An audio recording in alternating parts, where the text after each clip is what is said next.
Have you ever heard of a monster so terrifying it had to be trapped in an inescapable labyrinth?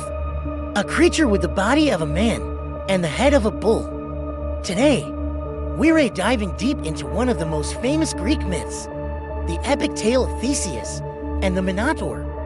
Our story begins on the island of Crete, ruled by the powerful king Minos. His wife, Queen Pasiphae, gave birth to a monstrous creature, the Minotaur. Ashamed and terrified, King Minos commanded the brilliant inventor Daedalus to construct a massive, intricate maze called the Labyrinth to imprison the beast. There, the Minotaur roamed, a dark secret hidden from the world. Now, years earlier, King Minos' son had been tragically killed in Athens. As a grim punishment, Minos demanded a tribute from the Athenians every 9 years. 7 young men and 7 young women were to be sent to Crete and sacrificed to the Minotaur, thrown into the labyrinth to be devoured. This horrifying tribute had already been paid twice, casting a shadow of sorrow over Athens. Enter our hero, Theseus, the brave and noble son of the Athenian king, Aegeus. When the time came for the third tribute, Theseus couldn't bear to see his people suffer any longer. He volunteered to go as one of the 14 youths, vowing to his father that he would slay the Minotaur and end the curse. He promised that if he succeeded, he would change the black sails of his ship to white on his return journey, signaling his victory from afar. Upon arriving in Crete, the Athenian youths were presented to King Minos. It was there that Theseus caught the eye of the king's daughter, Ariadne. She was instantly captivated by his courage and fell deeply in love with him. Desperate to save him from a certain death, Ariadne sought help from Daedalus, the labyrinth's creator. He gave her a simple but brilliant solution, a ball of thread. That night, Ariadne met Theseus in secret. She gave him the ball of thread and a sword. Her instructions were clear.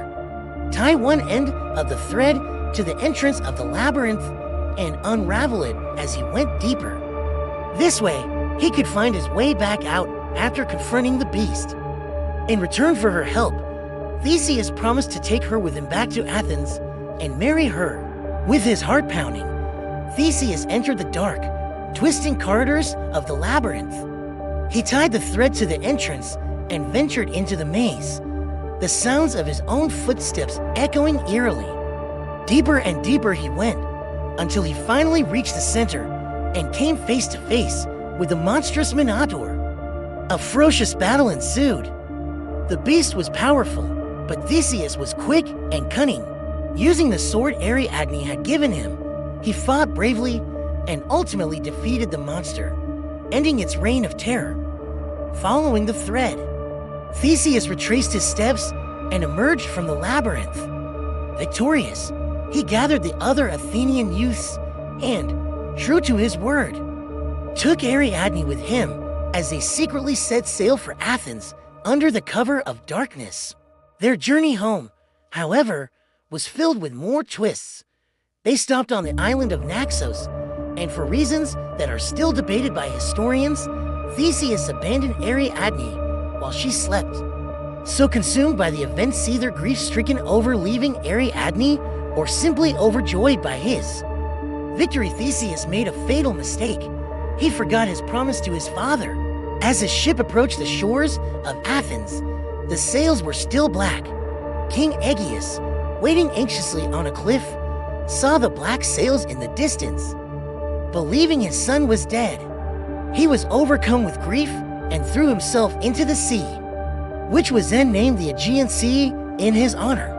Theseus returned to Athens a hero who had saved his people, but also as a son who had indirectly caused his father's death. He became the new king of Athens, a great ruler who united the region.